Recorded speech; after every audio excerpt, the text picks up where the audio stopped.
1 cup আটা আর 1টি ডিম দিয়ে এত মজার যে নাস্তা তৈরি করা যায় সেটা যদি এই ভিডিওটা না দেখেন তাহলে অনেক বড় মিস করে ফেলবেন।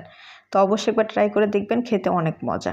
1 কাপ আটা, 1/4 চা চামচ লবণ আর 1 টেবিল চামচ রান্নার তেল দিয়ে খুবই ভালো করে মিশিয়ে নরমাল পানি দিয়ে একটা সফট ডো তৈরি করে 30 মিনিট ঢেকে রাখবো।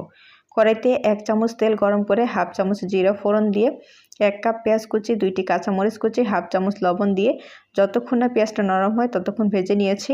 1/4 চামচ হলুদের গুঁড়া, 1/4 চামচ মরিচের গুঁড়া, হাফ চামচ ম্যাগি মশলা দিয়ে ভালো করে মিশিয়ে নিলাম।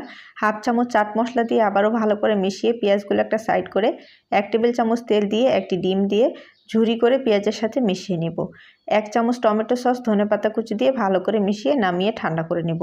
ডো থেকে পরিমাণ মতো লেচি কেটে 1 পিস লেচি নিয়ে বড় সাইজের পাতলা করে একটা রুটি বেলে পরিমাণ মতো পুর দিয়ে সাইডের অংশগুলোতে পানি লাগিয়ে সাইড থেকে এভাবে ভাঁজ করে রোল করে নিতে হবে।